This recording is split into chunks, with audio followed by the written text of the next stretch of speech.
alihi wa ashabihi wa man sara ala nahjihi ila yaumiddin. Amma ba'd.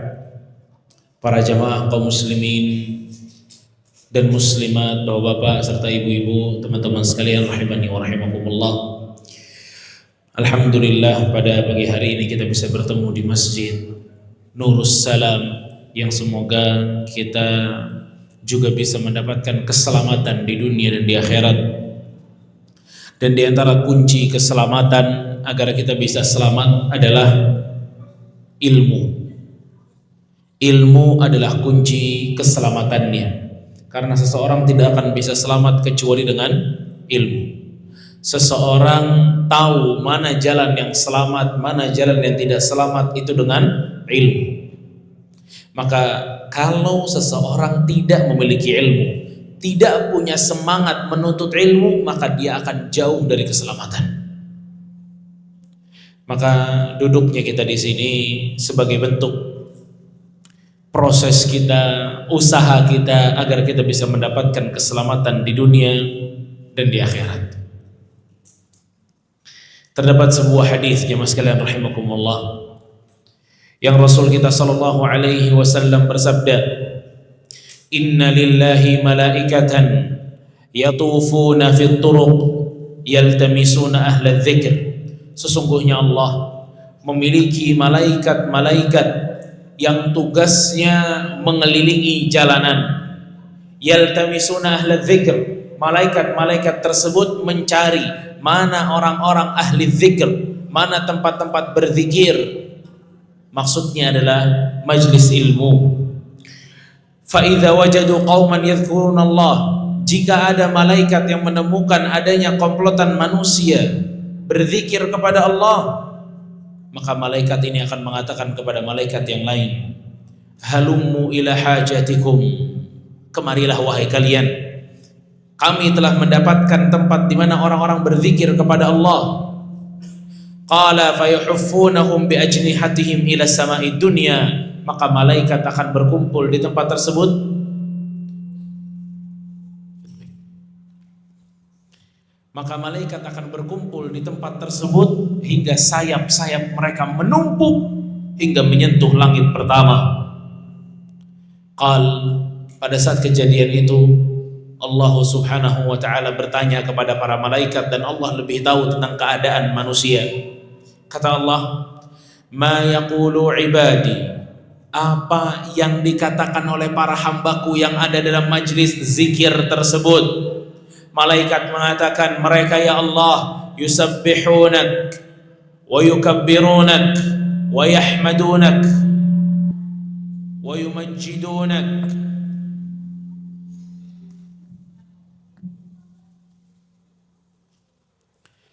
Kata para malaikat, ya Allah, mereka ini bertasbih kepadamu, mereka bertakbir, mereka bertahmid, dan mereka memuliakan Engkau ya Allah. Lalu Allah bertanya lagi, hal ra'auni, apakah orang-orang yang dalam majlis ilmu itu pernah melihat aku? Kata Allah. Qal fayaquluna la wallahi ma ra'auk. Demi Allah, mereka belum pernah ada yang melihat Engkau ya Allah. Lalu Allah tanya lagi, bagaimana jika mereka pernah melihatku? Kata para malaikat, kalau saja orang-orang yang ada dalam majlis tersebut pernah melihat Engkau, kanu ashadda laka ibadatan wa ashadda laka tamjidan wa tamhida wa aktsara laka tasbihan. Kalau mereka pernah lihat Engkau ya Allah, maka mereka akan lebih giat lagi dalam beribadah. Mereka akan lebih kuat lagi dalam berzikir. Mereka akan lebih banyak lagi bertasbih kepadamu. Kemudian Allah bertanya lagi, ma yas'alunani, mereka minta apa kepadaku? Kata Allah. Kata para malaikat, yas'alunakal jannah, mereka menginginkan surga. Lalu Allah tanya lagi, hal rauha, memangnya mereka pernah lihat surga? Kata malaikat, la wallah, mereka belum pernah melihat surga. Lalu Allah bertanya lagi, fa kaifa law annahum ra'awha, bagaimana kalau orang-orang yang di majelis ilmu itu pernah melihat surga? Kata malaikat, law annahum ra'awha, seandainya mereka melihat surga ya Allah, kanu ashadda 'alaiha hirsan wa ashadda laha talaban.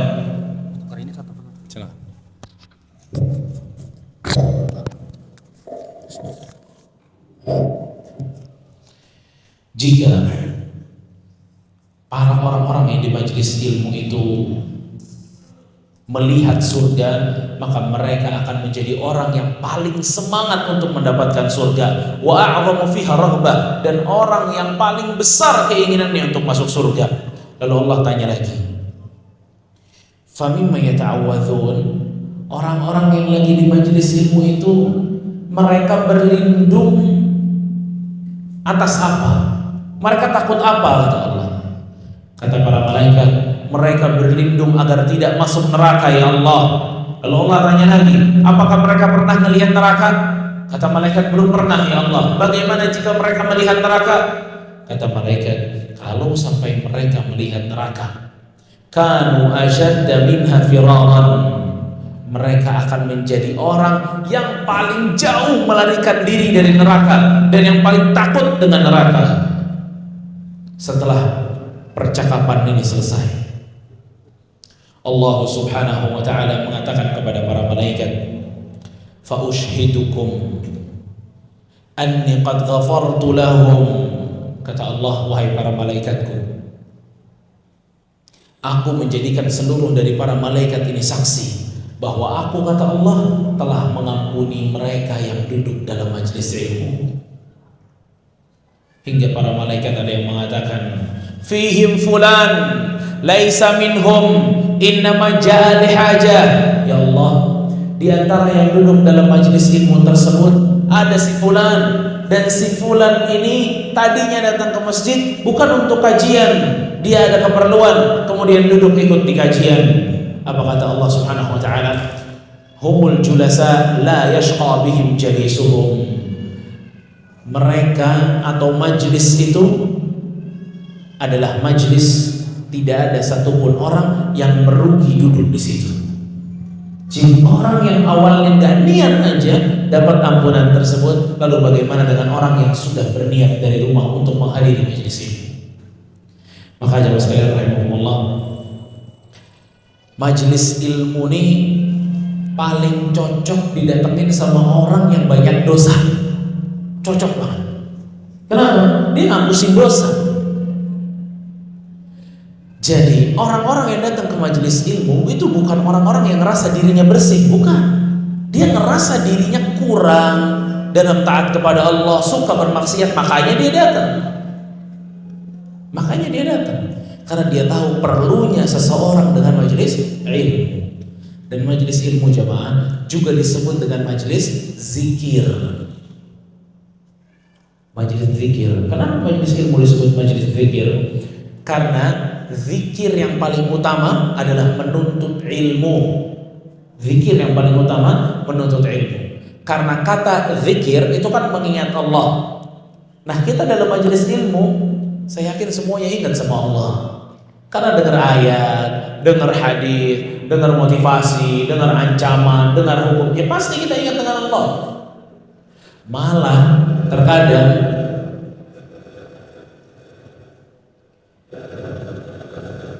dari mana berasal? Malah terkadang ada orang yang zikir itu sebenarnya nggak dapat makna zikir itu sendiri. Kalau majelis ilmu, insya Allah rata-rata langsung ingat sama Allah. Tapi ada orang yang menyebut nama Allah tapi nggak ingat juga sama Allah. Bukankah kita sering lihat Bapak Ibu sekalian, ada orang zikir mungkin zikirnya expert yang udah jago, jadi zikirnya cepat banget. Subhanallah, alhamdulillah, Allah berdoa. Ini kapan zikirnya begini? Sulit zikir seperti ini, ya, bahkan sangat sulit. Maka jemaah sekalian rahimahumullah, majelis ilmu disebut dengan majelis zikir. Kenapa nih? Bismillah. Ini kedengaran suaranya? Suara berisiknya kedengaran? Apa kedengaran? Oke, lagi santai. So tadi ada.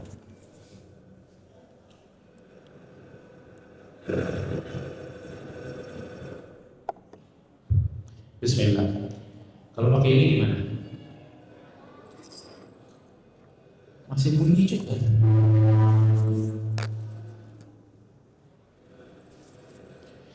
Baik, jamaah sekalian rahimani wa rahimakumullah.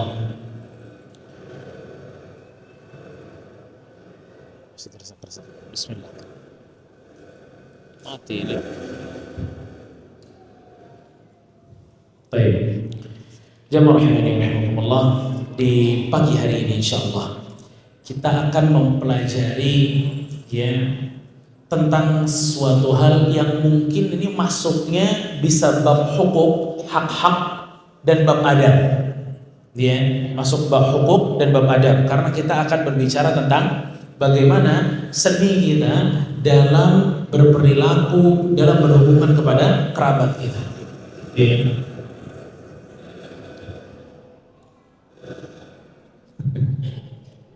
Alhamdulillah. Jamaah rahimahullah. Sebelum saya masuk kepada kaidah-kaidah apa aja yang perlu untuk kita ketahui saat kita harus berperilaku, bermuamalah, bersikap kepada kerabat, kita harus tahu dulu urutan kerabat-kerabat yang harus dikedepankan oleh kita dibanding yang lain.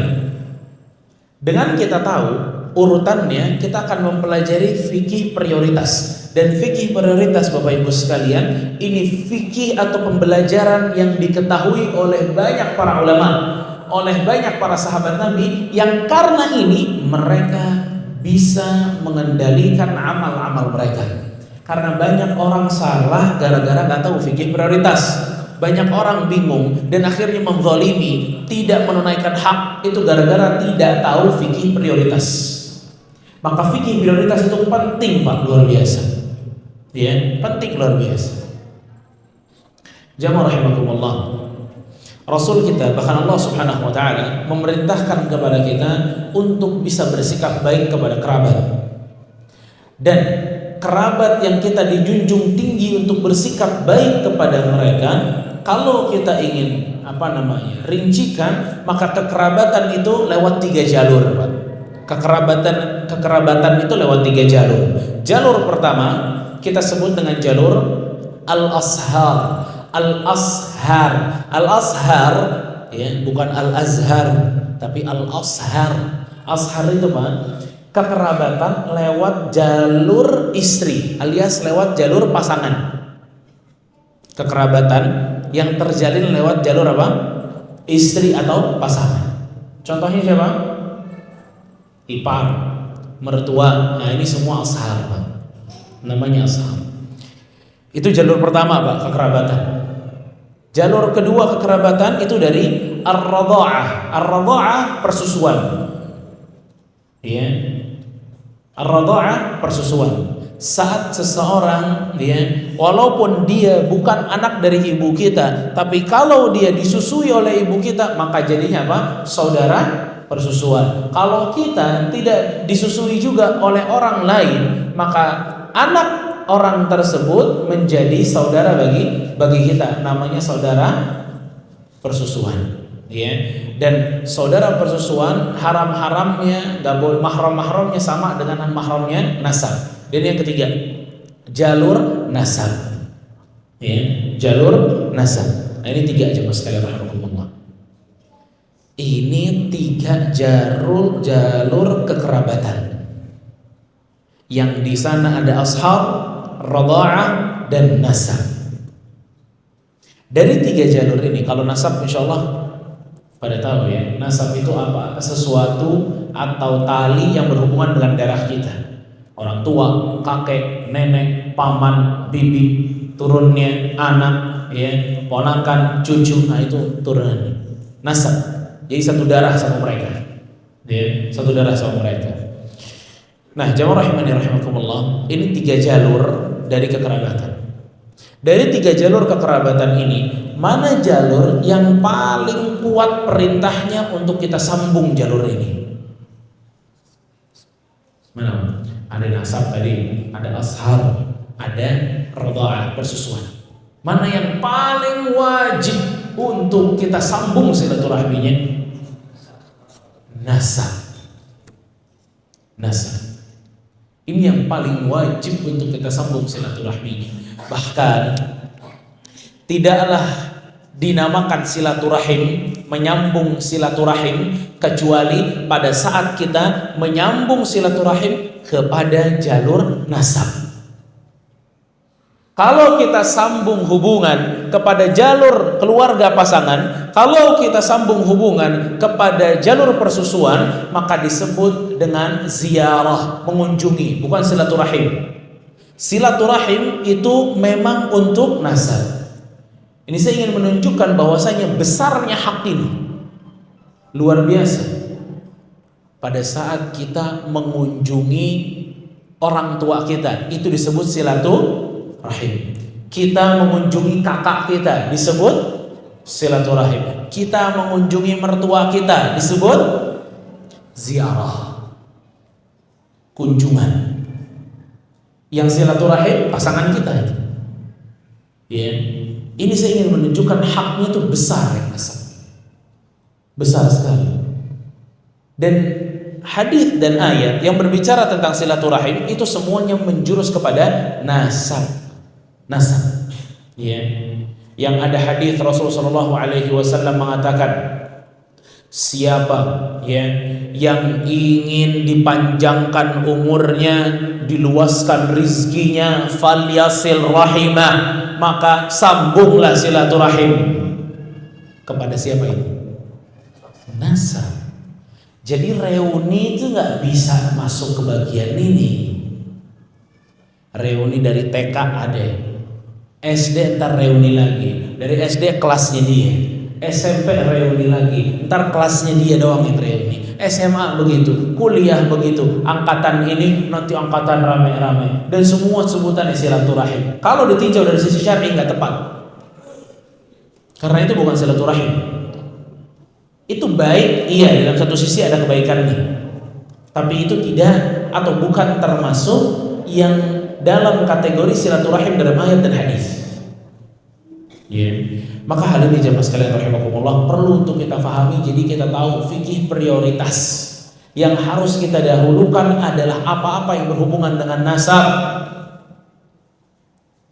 Apa-apa yang berhubungan dengan nasab. Artinya kalau kita tidak menyambung silaturahmi kepada mereka yang punya nasab sama kita, maka ada hak silaturahmi yang tidak tertunaikan oleh kita. Ada hak silaturahmi yang tidak tertunaikan oleh kita.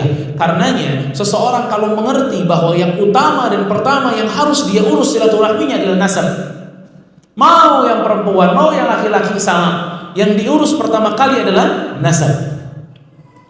Jadi bukan berarti pada saat jadi seorang istri kemudian dia tidak lagi menghubungi tantenya, tidak lagi menghubungi pamannya, tidak. Sekarang udah ada HP, hubungi, sambung silaturahmi, sambung. Makanya kekeliruan sering terjadi, akhirnya menelantarkan hak-hak yang mestinya kita berikan, Pak. Ada orang bertanya, Ustadz ini saya orang tua saya udah gak ada katanya, dan saya mau umrah, maka saya ajak mertua saya sebagai orang tua saya. Ajak mertua umrah benar, tapi untuk dianggap sebagai orang tua tidak, Pak. Bukan orang tua seperti orang tua yang melahirkan kita, abadan, bukan. Bapak Ibu harus tahu, kalau dalam Islam yang mengganti ibu kita itu adalah saudarinya ibu kita. Kalau dalam bahasa Arab namanya khalah. Itu yang ganti ibu kita dan mereka, saudari ibu kita. Yang gantiin bapak kita siapa? Saudara bapak kita, paman, am. Nah, itu pengganti bapak kita. Dan ini dari hadis Rasulullah SAW yang mengatakan al-khalah bimanzilatil paman, bibi kalian, saudari ibu kalian, kedudukannya seperti ibu bagi kalian. Saudara bapak kalian, kedudukannya seperti bapak kalian. Maka ini kalau ada di sini paman-paman, contoh misalnya saudara kita meninggal, anaknya masih kecil, maka yatim anaknya, siapa yang paling berhak untuk ngurus? Pamannya, saudara bapaknya. Kalau saudara bapaknya tutup mata nggak mau ngurus, dosa. Kalau seorang anak kecil ibunya yang meninggal, siapa yang harus banyak berkasih sayang dengan anak ini? Saudari ibunya. Kalau saudari ibunya tutup mata, dosa, nggak boleh, karena dia yang paling berhak.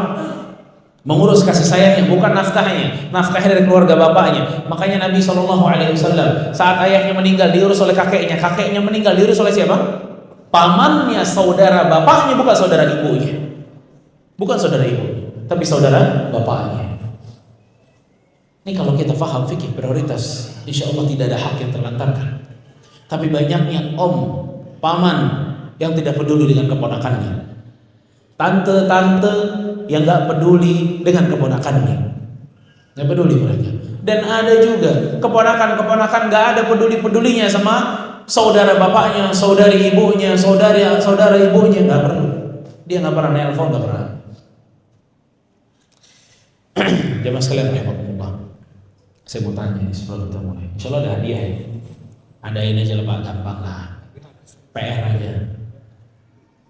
Siapa yang hari ini sudah menelpon omnya sendiri atau pamannya?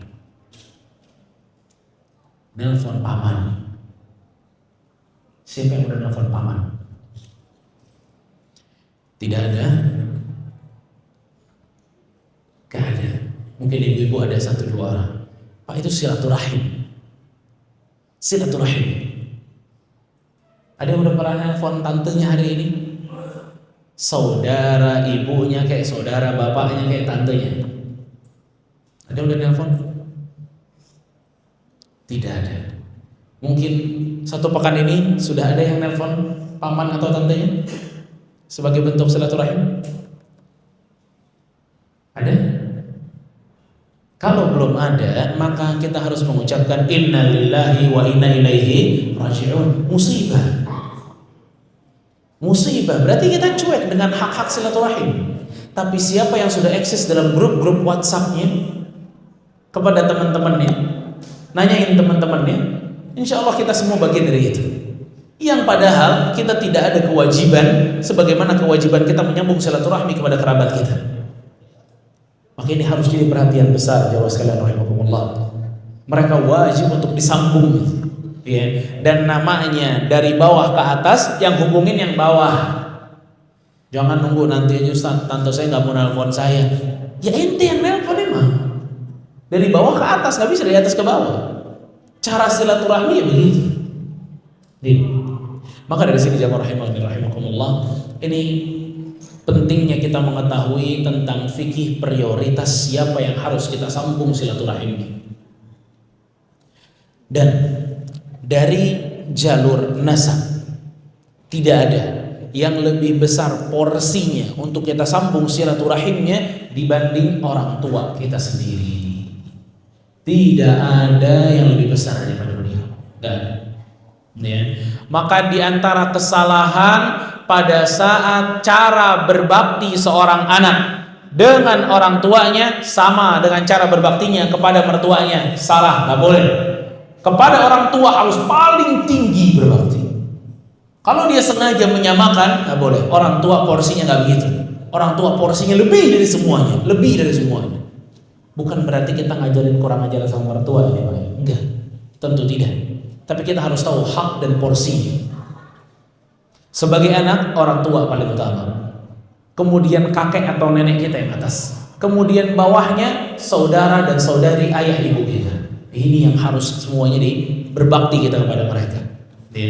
Maka jamaah rahimani rahimakumullah, kalau kita sudah mengetahui akan siapa yang mesti kita semangatkan diri kita untuk menyambung silaturahminya, kita masuk kepada kaidahnya.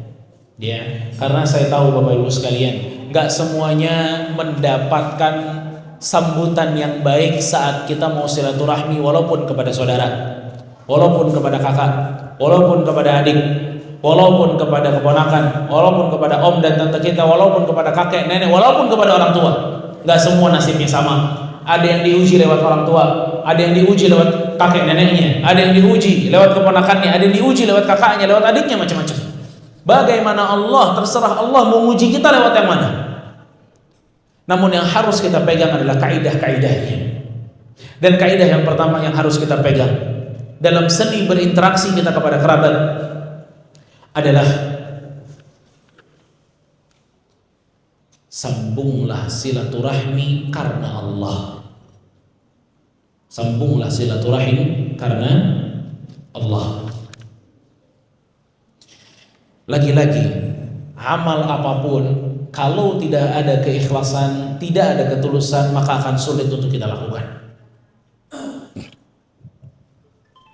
Maka dari sini kita harus mengetahui bahwasanya lakukanlah silaturahim tersebut, berinteraksilah dengan kerabat kita dengan ikhlas, tulus karena Allah. Kenapa begitu? Sekarang kita sama-sama berpikir jemaah sekalian. Kalau kita beramal silaturahim, berakhlak baik kepada manusia, tapi nggak punya keikhlasan, saya jamin tidak akan bertahan. Kalau kita dalam berbuat baik masih menunggu respon orang lain, tidak akan bertahan. Ustadz, saya sudah hubungi tante saya, tapi tante saya nggak pernah jawab telepon saya. Saya sudah datang ke rumahnya, bawa hadiah, ditolak hadiahnya. Saya diblok nomornya, padahal saya berusaha menyambung silaturahminya. Maka dari sini saya tidak akan lagi menyambung silaturahminya. Tidak akan pernah bertahan Anda dalam berbuat baik selama respon manusia jadi tujuan. Gak akan bisa. Gak bisa respon manusia jadi tujuan, gak bisa. Anda harus tahu saat Anda menelpon kerabat kita, mau itu dari orang tua sampai yang paling bawah, maka yang Anda harapkan adalah pahala dari Allah, pertolongan dari Allah, ridhanya Allah Subhanahu wa ta'ala. Itu yang mesti dikejar. Kalau respon orang yang kita kejar, wallahi gak ada yang bisa beramal. Gak ada yang bisa beramal. Manusia gak semuanya baik. Bahkan manusia yang udah baik aja gak setiap hari baik sama kita.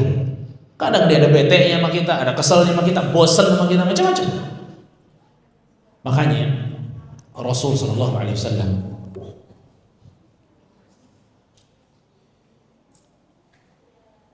ibu-ibu di atas ngobrol bagaimana?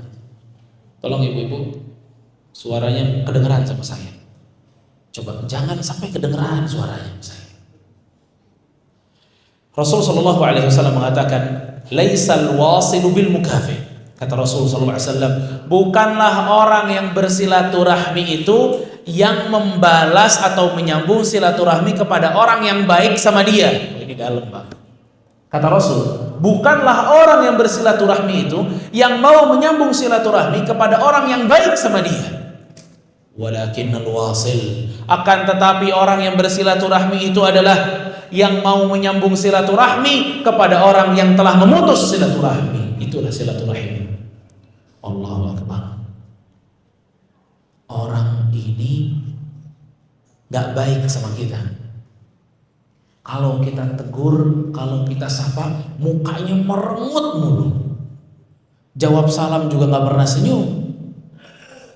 Kalau kita gak sapa duluan, dia gak bakal sapa. Lebaran juga gak pernah mampir ke rumah. Ini nih, kalau kita berani sambung, itulah kata Rasulullah SAW orang yang bersilaturahim. Tapi coba Bapak Ibu renungi, itu mudah apa sulit?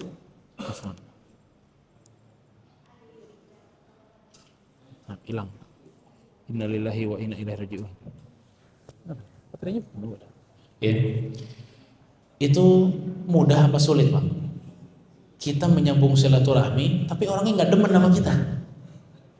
Sulitnya luar biasa itu, sangat sulit. Bapak kalau punya tetangga di sini, Pak, daerah sini misalnya, daerah Priok, kita punya tetangga, kita kalau lewatin dia kita bilang assalamualaikum Pak, dia cuek aja. Besok kita salam lagi, Pak, permisi Pak, dia diem aja. Hari ketiga salam lagi ada, oh gak ada. 2 hari dicuekin, ngapain salam lagi? Itu dia, berhenti kebaikan kita karena kita nunggu respon orang.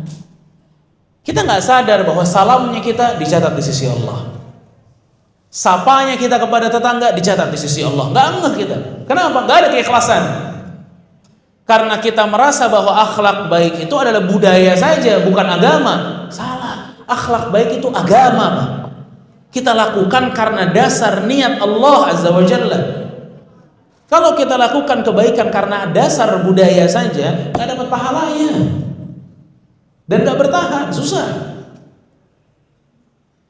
Maka jemaah sekalian rahimakumullah, Rasul Shallallahu Alaihi Wasallam saat mengabarkan kepada kita tentang siapa orang yang silaturahmi sejati, ternyata adalah orang yang berani menyambung tali silaturahim saat dia memutuskannya. Allahu Akbar. Allahu Akbar. Beratnya gimana? Itu berat banget, luar biasa. Jadi contoh bagi kita, hadis diriwayatkan oleh Abu Hurairah radhiyallahu anhu.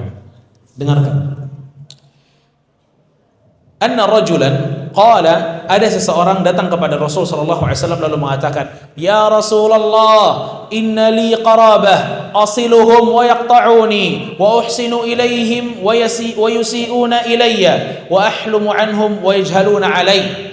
Kata sahabat ini, dia datang kepada Rasul terus bilang, "Ya Rasulullah, saya punya saudara ya Rasulullah. Kalau saya menyambung tali persaudaraan kepada mereka, mereka memutus tali silaturahminya. Dan aku baik kepadanya, mereka buruk kepada saya. Aku lembut kepada mereka, mereka kasar kepadaku." Gitu. Siapa yang sanggup kayak begini? Punya orang tua, kita baik, dia jahat. Punya paman, punya ponakan, punya kakak, punya adik, kita baik sama mereka, mereka buruk sama kita. Kita lembut, mereka kasar sama kita. Kita mau datang lebaran silaturahim, mereka tutup pintunya. Kita kirimkan hadiah, mereka tidak terima. Kita telepon, gak diangkat. Kita WhatsApp, diblok. Orang ini curhat karena keluarganya gak asik sama dia, gak mau menerima dia sama sekali. Apa kata Rasulullah SAW? Lain kunta kama qulta, kalau betul engkau terus jaga tali silaturahim walaupun mereka seperti itu kepadamu, faka'annama tusiffuhumul mal, maka seakan-akan engkau telah melemparkan pasir panas ke wajah mereka. Wala yazalu ma'aka minallahi dhahirun alaihim ma dumta ala dzalik, dan ketahuilah Allah akan senantiasa menolongmu untuk bersikap baik kepada mereka.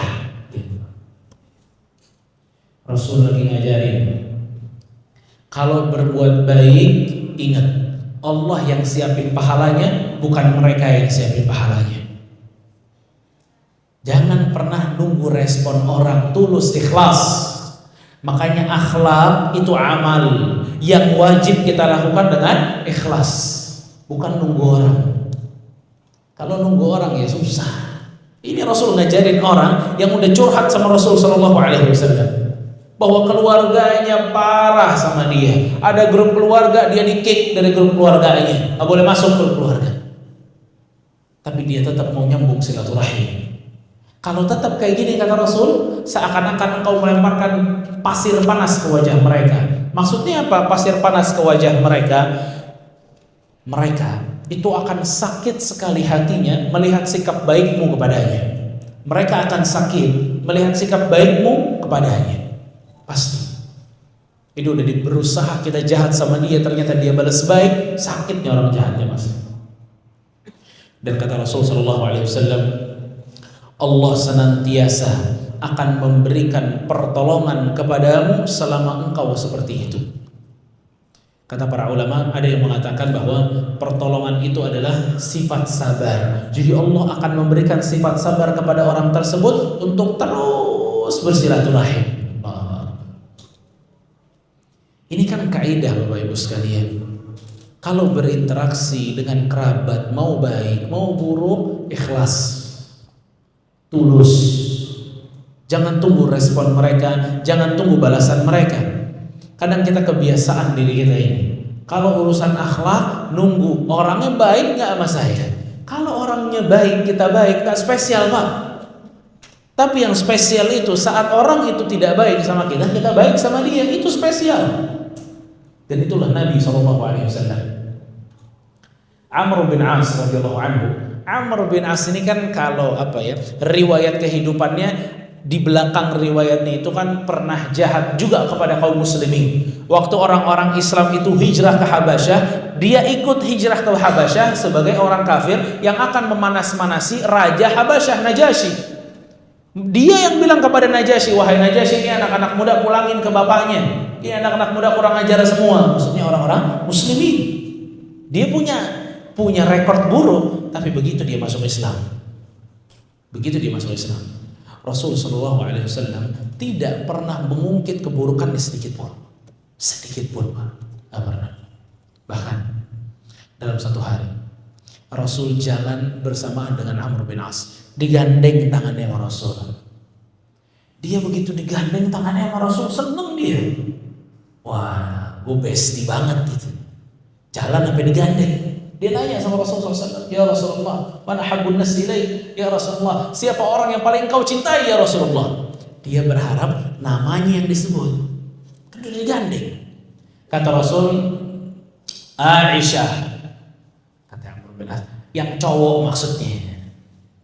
Abu Bakar, bapaknya. Siapa lagi ya Rasulullah? Fulan. Siapa lagi ya Rasulullah? Fulan. Siapa lagi? Nama-nama disebutin, nama dia gak keluar-keluar. Sampai dia bilang, saya gak nanya lagi, takutnya saya di ujung nama tersebut. Tapi lihat bagaimana Rasul SAW bermuamalah sama dia. Digandeng tangannya sampai Amr bin As ngerasa, gue udah dekat banget nih sama Rasul. Se-enjoy itu, padahal track record Amr bin As, ya subhanallah. Nah, ini kita belajar dari Rasul kita SAW. Kalau kita menemukan adanya seseorang yang pernah jahat sama orang tua kita, kemudian dia bertaubat, sulit masih untuk merajut luka yang ada dalam dada. Tapi Rasulullah SAW beda. Rasulullah SAW bermuamalah lillah. Rasul kalau berinteraksi karena Allah, bukan karena respon orangnya, bukan. Ini yang mesti kita tanamkan dalam hati kita ini. Kalau baik sama orang, apalagi sama kerabat, bersemangatlah dan jangan tunggu respon apapun. Ini yang dibawa terus oleh Rasulullah SAW. Dan ini jamaah sekalian ya, Syekh Sulaiman Ruhaili hafizahullah ta'ala, beliau mengatakan hadis ini mengajarkan kepada kita bagaimana manhajnya para sahabat. Jadi manhajnya para sahabat itu, dia nunggu Rasul nyuruh saya kayak apa. Kan orang ini kan bilang, ya Rasulullah, keluarga saya nih, saya sambung silaturahminya, tapi balasannya nggak pernah bagus, responnya buruk terus. Saya mesti apa? Gitu loh. Dia nanya kemana ini? Rasul sallallahu alaihi wasallam. Jadi dia nggak ujuk-ujuk ngikutin perasaannya. Ah udahlah, orang nggak mau silaturahmi kok gue kejar. Nggak ngomong gitu nih. Tapi dia nanya, sunnahnya apa nih kalau udah kayak gini? Kalau keadaan kayak gini sunnahnya apa? Ini sama dengan hadis-hadis lain. Rasul sallallahu alaihi wasallam pernah menyebutkan dalam sebuah hadis. Kata Rasul sallallahu alaihi wasallam, "Satakunu atharatun wa umurun tunkirunaha." Kata Rasul sallallahu alaihi wasallam, akan datang ya keburukan-keburukan dan perkara-perkara yang kalian ingkari, kata Rasul. Jadi akan ada fitnah, Pak. Itu banyak pengingkaran dalam hati kita, banyak banget. Hak kita diambil, pengingkarannya kuat di sana. Akan datang masa itu, kata Rasul. Ini kan masa nggak enak ya. Mungkin masa ini udah datang juga kepada kita sekarang. Tapi keadaannya nggak enak, buruk keadaannya. Para sahabat bilang apa kepada Rasul? Kata para sahabat, ya Rasulullah, fama ta'muruna, kalau sudah begitu kita mesti ngapain ya Rasulullah? Lihat Pak, ini manhaj, ini metode beragamanya para sahabat. Kalau kita dikabarin keadaan buruk, ya kabur, ngelawan. Tapi para sahabat apa? Ya Rasulullah, kalau sudah seperti itu kita mesti ngapain? Ini manhajnya para sahabat. Mereka kalau ada keadaan-keadaan, dia nanya dulu kepada Rasul SAW. Nggak bergerak sesuai dengan hawa nafsunya, nggak bergerak sesuai dengan perasaannya, nggak. Tapi dia bergerak sesuai dengan dalil syar'inya. Sama pelajarannya kepada kita hari ini. Dia di mana-mana orang-orang menjelekkan pemerintah kanan dan kiri, di mana-mana, medsos apapun.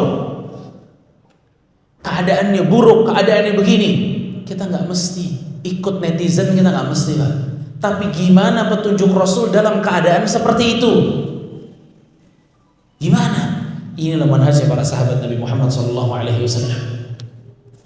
Makanya waktu Rasul SAW mengatakan, atau para sahabat mengatakan kepada Rasul, ya Rasulullah, Bagaimana atau apa yang mesti kita lakukan kalau menemukan keadaan buruk seperti itu? Apa kata Rasul sallallahu alaihi wasallam? Tu'addunal haqqal ladzi 'alaikum wa tas'alunallaha alladzi lakum. Lakukanlah tugasmu, kata Rasul. Tugas kamu apa? Lakukan saja. Dan hakmu mintalah kepada Allah.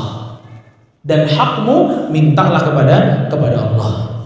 Ya. Dari sini, ya, kita juga mendapatkan makna yang sama, bahwa sebagai, kalau ini kasusnya memang rakyat dengan penguasa, lakukan tugasmu sebagai rakyat yang baik seperti apa. Pahalanya minta sama Allah. Sama nih. Ini kan terhadap manusia juga. Tadi hadis yang sebelumnya Rasul juga memerintahkan orang itu untuk tetap berbuat baik dan pahala dari Allah. Sekarang rakyat jadilah rakyat yang baik, pahalanya dari Allah. Subhanallah. Ini kaidahnya, ini kuncinya dalam bermuamalah kepada setiap manusia, terkhusus kepada kerabat. Tulus, ikhlas, minta pahala dari Allah, bukan balasan dari manusia. Dan selamanya, saya rasa juga Bapak Ibu sekalian ini menyadari, selamanya Bang, selama kita berharap kepada manusia, sejauh itulah keletihan hati kita. Semakin kita berharap kepada manusia, seberat itu juga hati kita. Pasti. Makanya Syekhuna Syekh Shalih Sindi hafizahullah, beliau pernah bilang, man arafa an-nas astarah, yang kenal dengan manusia pasti akan istirahat. Yang kenal dengan manusia pasti akan istirahat. Maksudnya, yang kenal dengan keterbatasan kemampuan manusia pasti dia akan istirahat dari meminta ridho mereka. Pasti dia akan istirahat. Pasti. Karena manusia, subhanallah, mereka terbatas, nggak bisa ngasih banyak kepada kita. Jadi jangan pernah ada di kepala kita minta balasan dari manusia dari perbuatan baik yang telah kita lakukan. Bahkan Syekhul Islam Ibnu Taimiyah rahimahullah dalam majmu'ahnya beliau menukilkan sebuah hadis. Rasul sallallahu alaihi wasallam itu pernah ngasih hadiah kepada keluarganya Aisyah. Rasul pesan sama Aisyah, kalau dagingnya udah dikasih ke keluarga kamu, dengarkan mereka doa apa.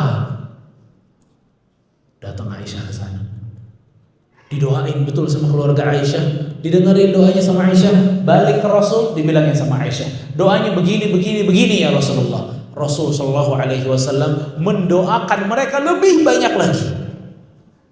Ternyata dorongannya apa? Agar saya tidak berharap pahala dan balasan kecuali kepada Allah. Saya pengen ngasih daging ini dan balasannya hanya dari Allah. Kalau dia doain kita doain balik. Jadi tetap terjaga kemurnian balasan ini hanya dari Allah Subhanahu wa taala. Allahu akbar. Ini kaidah yang dipakai oleh Nabi sallallahu alaihi wasallam dalam berinteraksi kepada keluarganya. Nabi SAW, Bapak Ibu sekalian rahimakumullah, keluarganya Nabi, terutama paman-pamannya, itu banyak yang kafir. Bahkan kita tahu legend banget satu pamannya itu, Abu Lahab. Sampai ada surat tentang nama beliau, tentang nasib beliau. Itu siapa? Pamannya Nabi SAW. Tapi di awal-awal dakwah, lihat bagaimana sikapnya Rasul SAW kepada keluarganya. Rasul SAW terus berusaha mengajak keluarganya, walaupun keluarganya menolak, Rasul coba lagi, keluarganya menolak, Rasul coba lagi. Kenapa? Karena muamalahnya Rasulullah, bukan nunggu respon keluarganya. Lillah. Maka ini dorongan amal baik terkuat itu ikhlas, Pak, ketulusan. Udah sakit hati, pendem aja udah. Ingat pahala dari Allah. Gengsi hilangin sudah. Ingat pahala dari Allah. Dosa kita banyak bisa diampuni dengan banyak silaturahim. Silaturahim itu menambah keberkahan umur dan menambah rezeki. Banyak keutamaan silaturahim. Maka jamaah rahimani wa rahimakumullah, ini kaidah yang paling pertama dan paling penting. Berinteraksi, bersilaturahmi, ikhlas karena Allah. Itu yang pertama. Yang kedua, kaidah dalam seni berinteraksi kepada kerabat-kerabat kita, mau kerabatnya baik ataupun tidak baik, adalah bersikap kepada mereka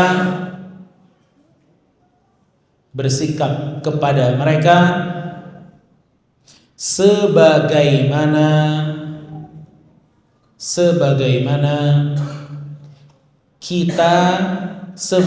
kita ingin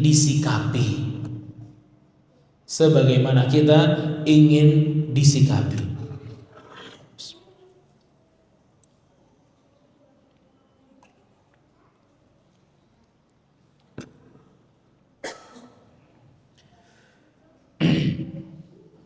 Kaidah ini jamaah sekalian rahimakumullah membuat kita untuk berpikir sejenak. Saat kita ingin bersikap kepada orang tua, paman, bibi, atau siapapun yang memiliki keterkaitan kekerabatan kepada kita, bersikaplah kepada mereka sebagaimana kita ingin disikapi. Kita ingin dibaikin sama orang-orang tersebut. Kita ingin mereka lembut kepada kita, maka lembutlah kepada mereka. Kita ingin mereka welcome kepada kita, maka welcomelah Anda kepada mereka. Kita ingin kalau kita salah mereka memaafkan kita, maka maafkanlah mereka. Rasul sallallahu alaihi wasallam bersabda, kata Rasul, "Faman ahabba an yuzahzaha 'anil nar wa yudkhalal jannah," siapa yang ingin jauh dari neraka dan masuk ke dalam surga, falta'tihi maniyatuhu wa huwa yu'minu billahi wal yawmil akhir, maka janganlah dia wafat kecuali dalam keadaan beriman kepada Allah dan hari akhir. Wal ya'ti ilan nasi alladhi yuhibbu an yu'ta ilaiha, dan bersikaplah kepada manusia dengan sikap yang ingin juga dia disikapi seperti itu. Ini sabda Rasul sallallahu alaihi wasallam. Ya. Syekhul Islam Ibnu Taimiyah rahimahullah, beliau mengatakan, wal ya'ti ilan nas alladhi yuhibbu an yu'ta ilaihi, qala wa hadha qadrun wajib. Kata Ibnu Taimiyah rahimahullah, kita berlaku baik, ya, sebagaimana kita ingin diperlakukan baik, ini adalah kewajiban. Hukumnya apa? Wajib. Kalau kita ingin diperlakukan baik, kita harus perlakukan manusia juga dengan baik. Ini hukumnya wajib. Maka jamaah sekalian rahimakumullah, jangan menjadi orang yang menuntut keadilan kepada orang lain tapi diri kita nggak mau adil. Menuntut kepada seseorang kesempurnaan tapi kita jauh dari kesempurnaan. Paling sering kita ini kalau udah salah kita minta dimaafin dan dikasih uzur. Tapi giliran orang salah nggak ada uzur bagi dia, nggak ada maaf. Dia kan udah ngaji, kok begitu? Ente juga udah ngaji, kok begitu? Jadi kita banyak menuntut mereka untuk memberikan uzur kepada kita, tapi giliran mereka yang salah nggak ada uzur untuk mereka. La ilaha illallah. Kata Rasulullah SAW, jangan mati kecuali sikapmu kepada orang lain sebagaimana engkau ingin disikapi seperti itu, kata Rasul sallallahu alaihi wasallam. Ini kan menunjukkan kepada kita, kalau orang mau baik atau orang-orang mau baik sama kita, baiklah kepada mereka. Karena baik kepada mereka itu akan mendapatkan pahala dari Allah Subhanahu wa taala, akan dapat pahala dari Allah, bahkan sebesar-besar pahala dari Allah. Maka jemaah rahimani wa rahimakumullah, kalau mau bersikap kepada orang, mikir-mikir. Ini saya mau nggak disikapi seperti ini? Atau saya tidak mau disikapi seperti ini? Kalau kita tidak mau disikapi seperti itu, jangan bersikap seperti itu. Itu maksud Rasul sallallahu alaihi wasallam. Ya. Pada saat kita baik kepada mereka, ya, mereka juga akan baik kepada kita, dan Allah juga akan baik kepada kita. Pahalanya luar biasa di mana-mana. Ya, ini mengingatkan kepada kita jemaah sekalian rahimakumullah tentang kejadian dari Abu Bakar As-Siddiq radhiyallahu anhu, yang kita tahu bahwa Aisyah radhiyallahu anha itu beliau pernah difitnah berzina dengan Safwan bin Mu'attal radhiyallahu anhu. Aisyah istri Rasulullah sallallahu alaihi wasallam, dan ternyata yang menjadi atau yang memviralkan isu ini adalah salah satunya malah sepupunya Abu Bakar, Mistah. Mistah bukan hanya sepupu Bapak Ibu. Mistah ini setiap bulan dapat jatah dari Abu Bakar. Hidupnya ditopang oleh Abu Bakar As-Siddiq. Ibu, di atas masih kedengaran suaranya. Ini atas apa samping? Atas ya? Atas. Ibu tolong lebih tenang lagi yang di atas. Nanti kalau ngobrol yang lain terganggu, ya. Dan sering sekali, ya, ibu-ibu sekalian mohon diperhatikan. Sering sekali saya kajian banyak banget kertas-kertas yang datang mengeluhkan tentang di bagian perempuan Ustadz pada ngobrol Ustadz. Di bagian perempuan pada begini Ustadz. Di bagian subhanallah. Ya. Maka harus dijaga adabnya, ya. Jangan ngobrol satu dengan yang lainnya. Kalau anaknya lari-larian, ya, bisa keluar dulu mungkin, ditenangkan dulu anaknya. Jangan sampai mengganggu yang lain, ya. Jamaah rahimani wa rahimakumullah. Dan ini masuk nih kepada hadis kita ini, ya. Kalau kita ingin dengar kajian dengan tenang, maka jangan ganggu orang, ya. Jangan ganggu orang, ya. Baik, saya lanjutkan. Abu Bakar As-Siddiq radhiyallahu anhu itu kan dia mendapatkan fitnah anaknya diisukan berzina, dan ternyata yang memfitnah justru Mistah. Mistah adalah sepupunya Abu Bakar yang setiap bulan dapat gaji dari Abu Bakar, dapat bantuan dari Abu Bakar setiap bulan. Hingga singkat cerita, waktu Abu Bakar As-Siddiq mengetahui bahwa ternyata di antara dalangnya adalah Mistah, Abu Bakar sumpah, wallahi la unfiqu ala Mistati abadan. Demi Allah, kata Abu Bakar, saya tidak akan berinfak lagi, saya tidak akan ngasih Mistah lagi selama-lamanya. Marah Abu Bakar, jelas marah. Kita juga bilang wajar marah. Anaknya diisukan, dan yang mengisukan orang yang setiap hari dapat duit, setiap bulan dapat duit dari Abu Bakar. Nggak tahu diri lah orang bahasa kita. Marah Abu Bakar.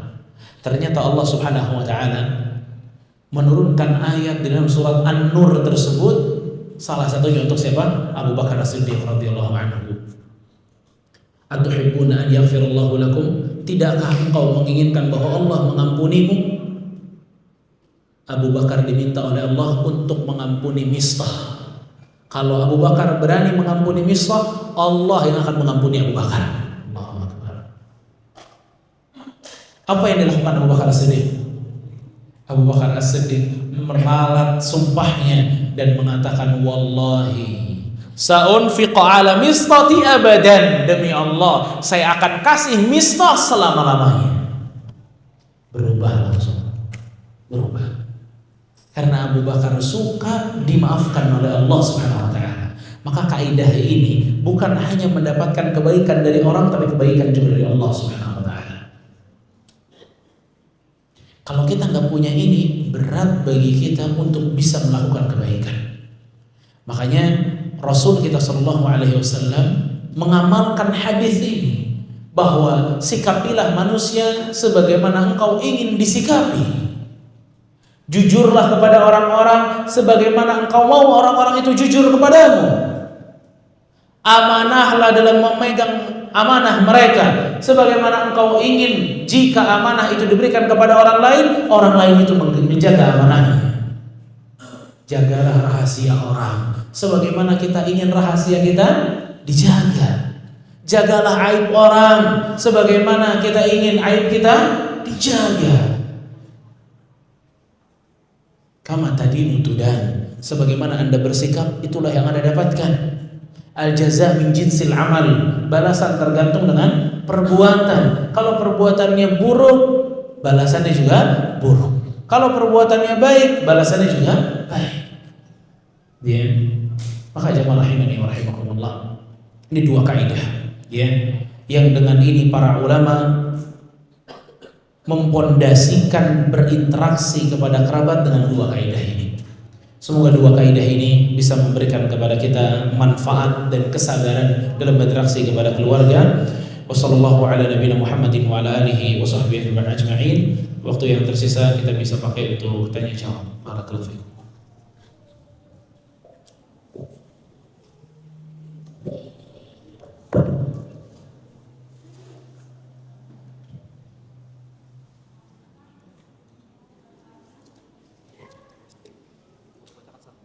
Enggak apa, anak lihat dulu.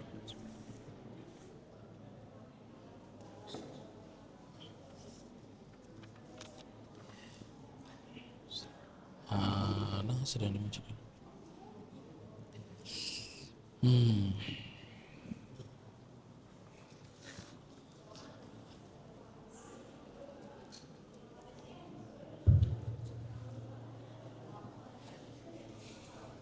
Barakallah.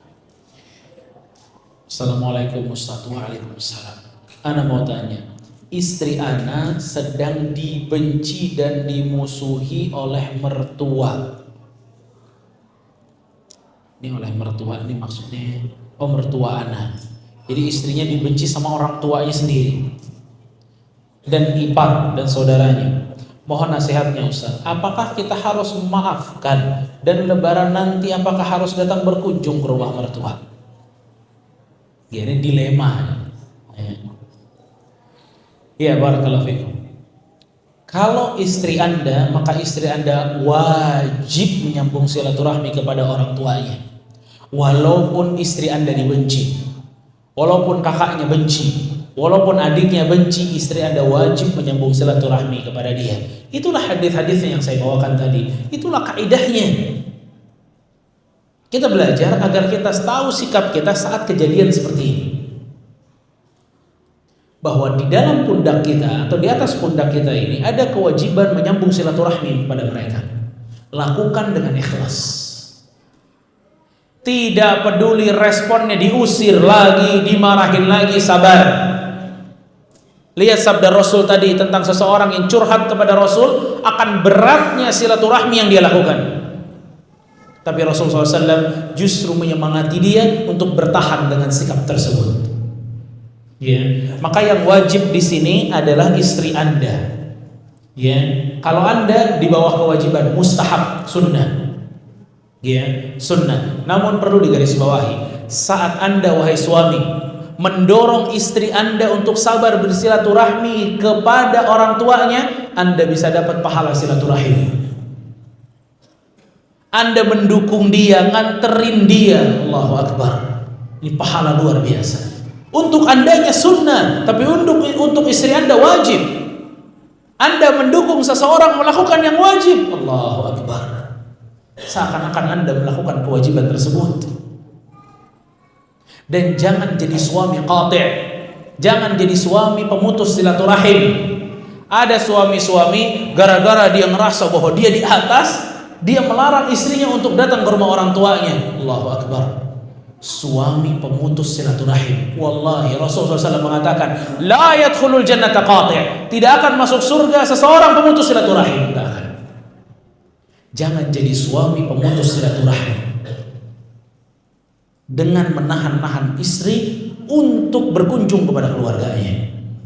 Sama, jangan jadi istri pemutus silaturahim yang melarang suami bersilaturahim kepada ibunya, kepada bapaknya.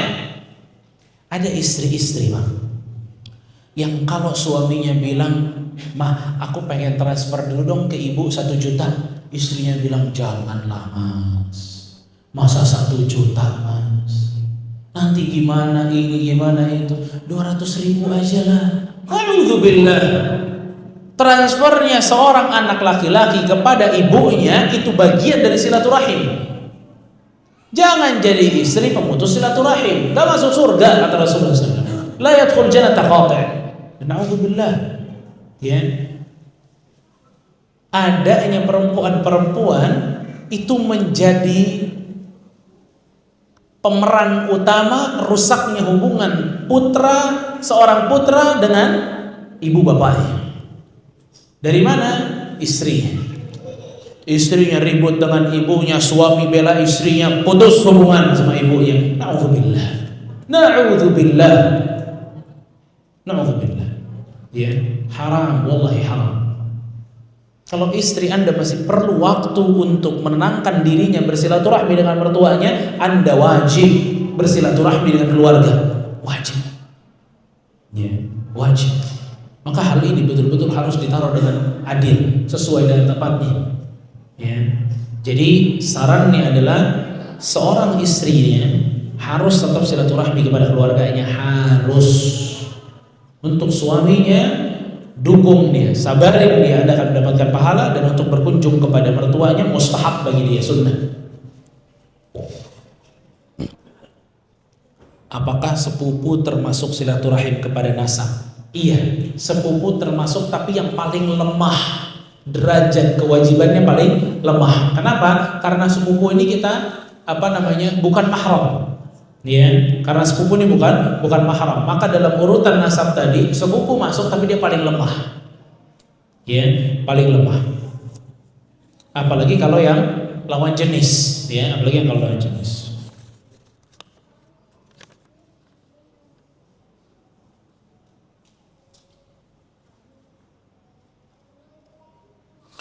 Saya punya anak perempuan udah wafat, dan meninggalkan 2 anak perempuan semua. Oh, cucunya ya. Dan bapaknya masih hidup. Oke. Yang bertanggung jawab keluarga dari bapaknya atau keluarga dari istrinya? Ya bapaknya. Bapaknya keluarga bapaknya nafkahin. Ya kan, dan ini bapaknya masih ada, ya bapaknya yang tanggung jawab. Belum kemana-mana kewajibannya, masih ke bapak. Jadi bapaknya tanggung jawab kepada anak-anaknya, ibu sebagai neneknya tanggung jawab dalam masalah kasih sayangnya, ya. Terus diperhatikan. Bagaimana? Kan biasanya yang hebat dalam masalah perhatian kasih sayang memang perempuan, ya. Jadi hal-hal itu tetap diturunkan kepada cucu-cucunya, kepada anak-anaknya, terus dilihat, ya. Karena itu kewajiban dari seorang nenek kepada cucunya. Ya, juga dibantu oleh anak-anak yang lain, yakni tante-tantenya, dibantuin juga untuk bisa menyayangi anak-anak yang telah kehilangan ibunya, ya, yang telah kehilangan ibunya, berusaha untuk menjadi pengganti ibunya. Dan keluarga ayahnya tentu bertanggung jawab dalam masalah pendidikan dan nafkah sebagaimana biasa, ya, begitu. Wallahu ta'ala a'lam. Masya Allah, banyak masalah kayaknya ya.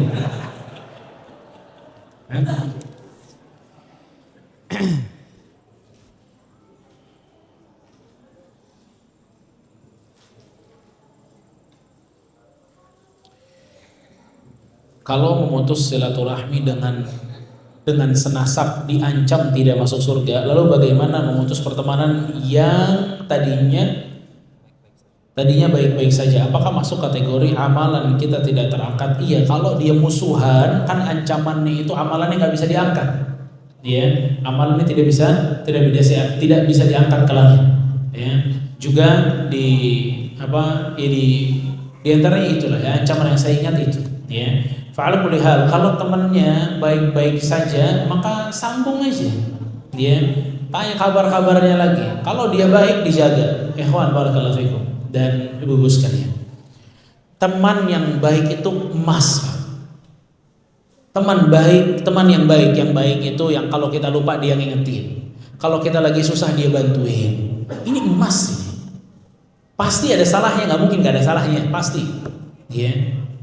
Tapi kaidah-kaidah tadi juga bisa pakai dalam pertemanan ya. Ya. Jadi kalau kita udah punya teman baik, ya rawat. Jangan pada saat ada kebutuhan baru kita hubungin. Ya, kan kita sering dapat kejadian seperti itu. Bahkan kita pelakunya. Kalau udah kepepet mau minjem fulus misalnya, ini 3 bulan nggak pernah WhatsApp, ujuk-ujuk WhatsApp, kita udah curiga, ada duit nih, ya, minta duit. Ya. Kenapa? Karena emang nggak pernah nyambung silaturahim. Ya, bahkan dulu Pak, ya, kita punya teman yang udah 10 tahun kali nggak pernah ketemu ya. Tiba-tiba ngubungin segala macam, ternyata dia ikut MLM. Dia pengen ngajak kita masuk kepada MLM-nya dia. Subhanallah, gak ada ketersambungan kecuali masalah dunia doang. Ya, la haula wala quwwata illa billah. Ya, fa'ala kulli hal, ya, orang-orang yang berteman dengan teman-teman yang baik dijaga pertemanannya, karena kalau musuhan diancam dengan hal tidak diterima amalannya. Wallahu a'lam. Bagaimana menyikapi pasangan atau suami perokok dan masih malas untuk sholat. Udah ngerokok malas sholat lagi. Iya, pasti ini kan ada dua maksiat ya. Ini kayak yang nanya sih pasti ibu-ibu kan. Ini ada dua maksiat ibu-ibu. Pertama sholat, kedua apa? Rokok. Maka yang harus difokuskan masalah sholat. Yang penting dia sholat dulu. Jangan ada yang ninggalin sholat. Ya Allah sholat ya akhi, Allah subhanallah. Bapak-bapak di sini saksi lah. Sholat ini paling lama berapa menit? Berapa? 5 menit sampai 10 menit. Ya lama-lama 15 lah. Saya yakin di sholat gak ada yang baca Yasin juga. Paling kulhu lagi. Ya, gak selama itu sholat tuh. Ya, gak selama itu. Kenapa dibuat? Kayak pindahin gunung beratnya. Nauzubillah min dzalik. Ya, nauzubillah min dzalik. Buat sholat itu adalah sebuah ibadah yang menyenangkan. Dia ringan kok, sebentar. Setiap orang habis sholat pasti hatinya beda. Setiap orang ninggalin sholat pasti hatinya beda juga. Jadi murung hatinya, gak enak hatinya, sumpah hatinya ninggalin sholat. Ya. Maka untuk istri yang seperti ini mendapatkan ujian lewat suaminya yang masih ngerokok dan ninggalin sholat, fokus dulu ke masalah sholat. Ya, karena itu yang paling besar dosanya. Ya, mungkin seseorang itu kalau ninggalin dua-duanya berat, nggak apa-apa, kita step by step aja. Kita minta dia untuk tidak pernah ninggalin sholat. Ingetin terus masalah sholat. Ingetin terus. Orang kalau kata Umar bin Khattab radhiyallahu anhu, kalau seseorang sudah mudah meninggalkan sholat, maka untuk syariat lainnya lebih mudah lagi untuk dia tinggalkan. Ya, makanya sholat itu harus betul-betul ditekankan. Jadi saran saya untuk dibereskan dulu urusan sholatnya. Ya, dibereskan dulu urusan sholatnya.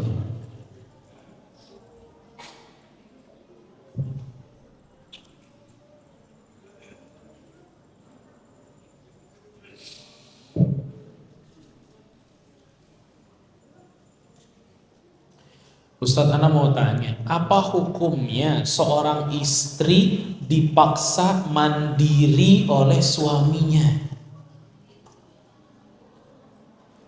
Seorang istri dipaksa mandiri oleh suaminya, ini mandiri apa ya? Ya, finansial, apa?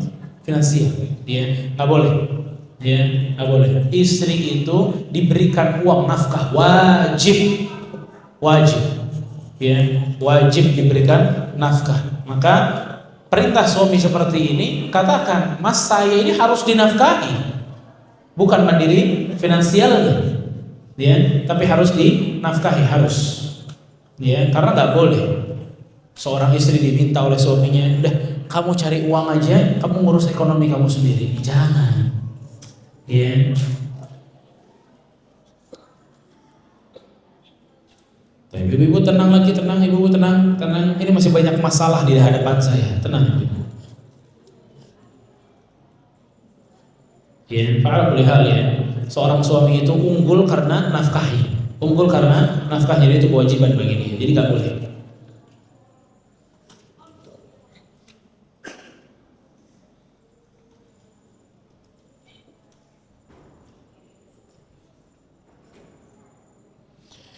Pak Ustadz Afwan, bagaimana menghadapi orang tua yang kurang baik sikap dan tutur katanya? Saya anak perempuan pertama, orang tua saya tidak bersikap adil kepada anak-anaknya, seringkali membela anak yang kurang berbakti kepadanya. Qadarullah, saya yang selalu diberikan tanggung jawab atas perbuatan adik-adik yang kurang baik. Jawaban saya, sabar. Ya, nggak ada yang lebih indah daripada sabar saat mendapatkan kondisi seperti ini. Anda bersyukur masih memiliki orang tua. Anda juga bersyukur harus karena Anda bisa berbakti. Karena kalau bukan karena Allah, Anda tidak bisa berbakti. Bersyukur ini orang tua ini jalan menuju surga. Orang tua itu pintu surga. Jangan ragu-ragu dan jangan mundur untuk berbakti kepada kedua orang tua. Jangan. Bahkan Rasul Allah Subhanahu wa taala memerintahkan kepada setiap umat Islam yang memiliki orang tuanya kafir, bahkan seorang kafir, jahadaka ala an tusyrika bi. Orang tua yang kafir yang memaksa Anda untuk menyekutukan Allah, fala tuti'huma. Jangan diikuti perintah tersebut, namun terus berbuat baik kepada mereka. Bayangkan orang tua kafir ofensif, memerintahkan kita kepada kesyirikan, tetap kita nggak boleh berdurhaka kepada mereka. Bagaimana dengan orang tua kafir dan tidak ofensif, membiarkan anaknya Islam, biarin aja, tapi dianya kafir? Maka kewajiban berbakti kepada orang tua seperti itu lebih ditekankan lagi. Lalu bagaimana jika orang tuanya muslim namun banyak kesalahan? Maka orang tua muslim banyak kesalahan lebih ditekankan lagi daripada orang tua kafir. Lalu bagaimana jika orang tuanya muslim memerintahkan anaknya untuk baca Quran, untuk kebaikan? Maka orang tua yang seperti ini lebih ditekankan lagi untuk kita berbakti kepada mereka. Tidak ada jalur untuk kita berhenti dari berbakti kepada kedua orang tua, nggak ada. Apapun keadaan mereka, tidak ada sama sekali. Ya. Maka sabar. Memang berbakti kepada kedua orang tua itu nggak mudah. Rasul aja bilangnya jihad susah. Ya, fala haula wala quwwata illa billah.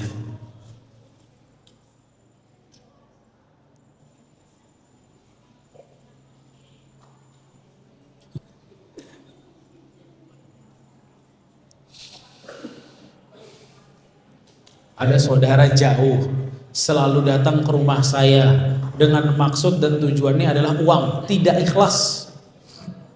Awalnya kasihan, tapi menjadi kebiasaan dan kewajiban. Sementara saya tidak tahu asal usul dan silsilahnya, hanya orang tua yang tahu gimana menyikapinya. Pertama, ya, untuk menyebut dia tidak ikhlas nggak perlu disebut. Karena hati orang berubah-ubah dan kita nggak tahu. Ya. Kedua, bayangkan bahwa orang saudara jauh Anda ini dari jauh mungkin dia memilih dari ribuan kaum muslimin yang dia kenal, dia milih Anda. Karena dia yakin Anda orang baik. Anda yang bisa ngasih dia. Anda yang bantu dia. Ini luar biasa. Ini kesempatan untuk berbuat baik. Jadi sabar. Berbuat baiklah kepada orang seperti itu. Berbuat baik, sabar. Bayangin dia milih Anda dari banyaknya orang. Dia milih Anda. Dan siapa yang menjadikan hatinya lebih condong kepada Anda? Allah. Kalau Anda mampu, Anda bantu. Kalau Anda tidak mampu, tolak, gak apa-apa. Tapi kalau Anda mampu, bantu. Ya. Urusan dia jadi kewajiban dan lain sebagainya, kebiasaan, nasihati dia. Kasih syarat bagi dia, gak apa-apa. Tapi kalau Anda masih bisa untuk terus bantu dia, bantu aja. Sambil nasihati terus. Ya, ini kebaikan insyaallah ta'ala.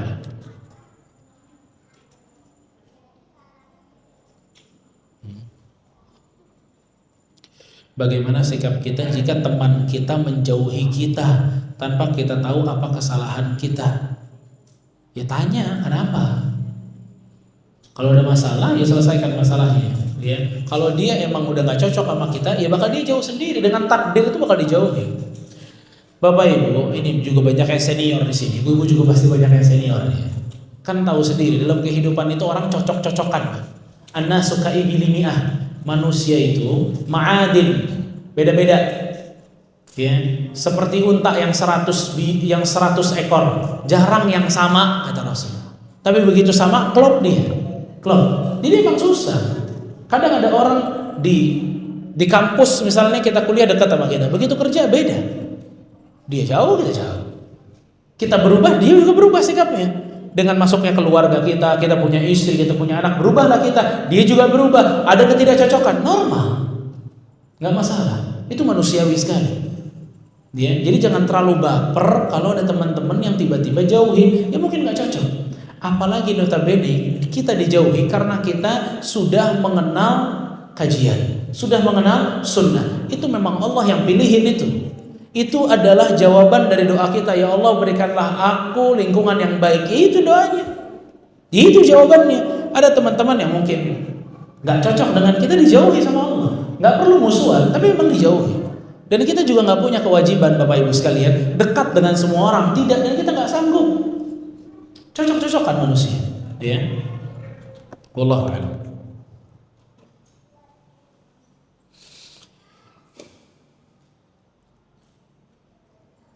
Oh kakaknya semua.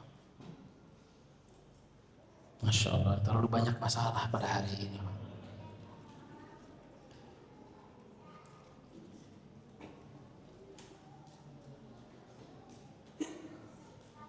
Bagaimana hubungan dengan sesama ipar? Waktu masih ada suami, kita masih silaturahim. Ketika suami-suami kita sudah pada meninggal, agak sungkan untuk berkunjung. Bagaimana Ustaz? Sedangkan pihak suami semuanya laki-laki, ya nggak apa-apa. Silaturahmi dalam keadaan misalnya di Lebaran, ya datang kembali, kemudian udah sekedarnya saja untuk tetap menyambung tali silaturahim. Karena saudara-saudara dari suami kita itu udah baik sama suami kita, dia punya andil pada kebaikan tersebut, maka kita hargai itu. Mereka juga sebagai ipar juga harus melihat bahwa ini istri dari kakak saya dulu baik sama kakak saya, dia punya andil kebaikan kepada keluarga saya juga ingin menyambung kebaikan kepada dia. Ya, karena di antara bentuk kebaikan kita kepada orang yang sudah meninggal adalah bersilaturahim kepada ahla wudda abih. Orang-orang yang dicintai oleh ayah kita, yakni oleh orang yang meninggal, dicintai orang-orang tersebut, kita sambung lagi, kita baikin lagi. Dan gak perlu intens juga, namanya juga ipar, mustahab dia, gak sampai wajib. Gak perlu intens, tapi gak apa-apa, kita tanya kabar, hanya sekedar itu gak masalah insyaallah, selama terjaga dari fitnah.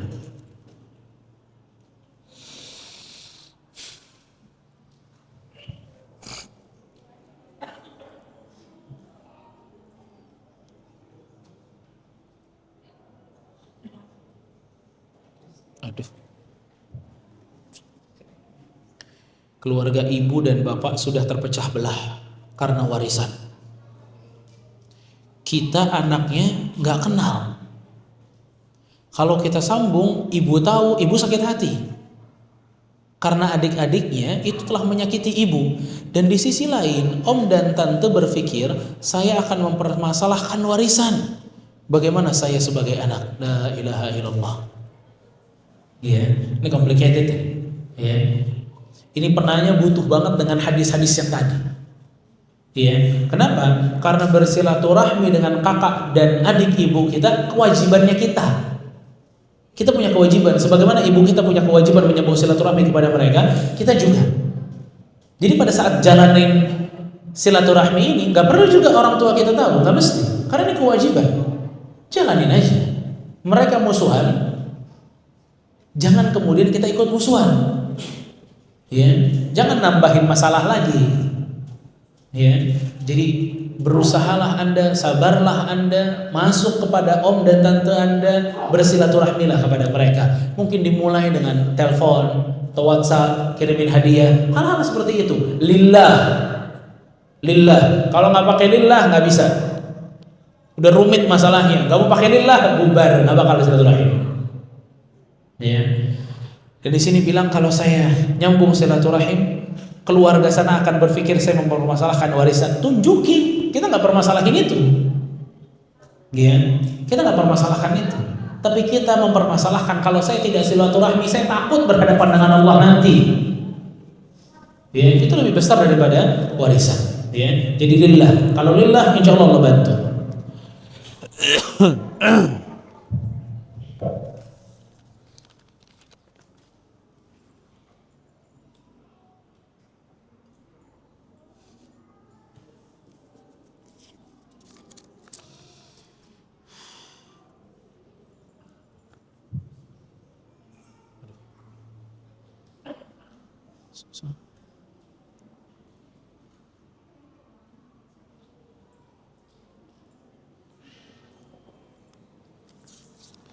Ini pertanyaan udah banyak, tolong tulisannya jangan bikin masalah juga. Susah bacanya.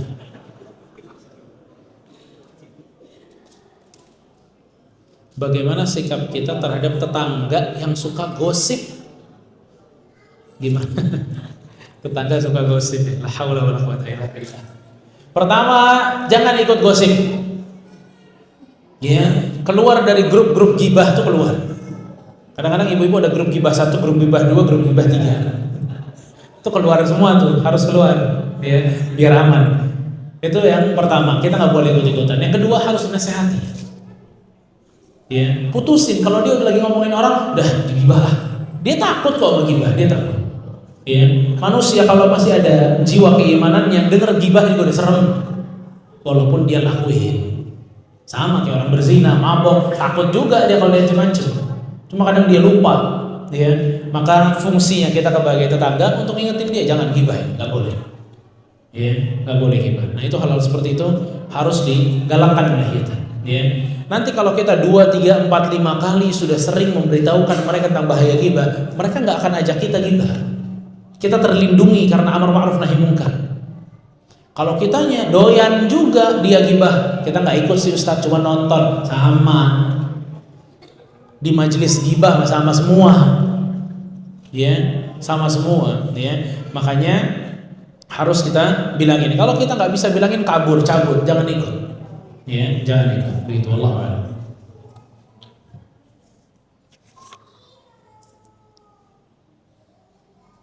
Ya.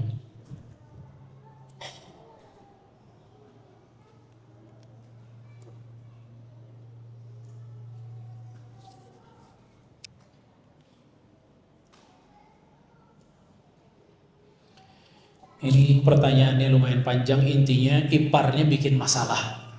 Boleh nggak kalau saya jaga jarak dulu? Ya sebenarnya jaga jarak untuk melangkah kembali nggak masalah. Mempersiapkan diri, tapi nggak bisa lama-lama. Ya, nggak bisa lama-lama. Dan memang dengan ipar ini kita nggak perlu intens kok. Ya, kita nggak perlu intens berhubungannya. Enggak juga, itu malah nggak bijak, nggak bener. Ya, tapi sesekali, ya, kita bersilaturahim atau kita berziarah kepada dia karena suami kita yang mengajak, itu nggak masalah. Ya, intinya dijaga saja. Dan di sini ditanya, kalau saya nggak boleh jaga jarak, apa tipsnya? Ikhlas tipsnya, nggak ada yang lain. Ya, kita ikhlas karena dia saudara dari suami kita, sunnah bagi kita mengunjunginya, ya udah itu aja. Ya, nggak ada dorongan seperti ikhlas Bapak Ibu, nggak ada. Ya, jadi tipsnya kalau ingin bertahan dalam kebaikan adalah tulus ikhlas kepada Allah Subhanahu Wa Taala. Alhamdulillah, beres. Alhamdulillah, jazakumullah khair. Ya, sudah cukup banyak masalah ternyata di sini. Alhamdulillah. Mudah-mudahan Bapak Ibu sekalian bermanfaat apa yang kita bahas pada kesempatan pagi hari ini, dan semoga Allah Subhanahu Wa Taala memberikan kepada kita jalan keluar dari setiap masalah. Semoga Allah Subhanahu Wa Taala memberikan kepada kita kesabaran untuk kita bisa menyambung silaturahim kepada keluarga-keluarga kita. Kurang lebihnya saya mohon maaf. Wassallallahu ala nabiyina Muhammadin wa ala alihi wa sahbihi ajma'in. Subhanakallahumma wa bihamdika asyhadu an la ilaha illa anta astaghfiruka wa atubu ilaik. Wassalamualaikum warahmatullahi wabarakatuh.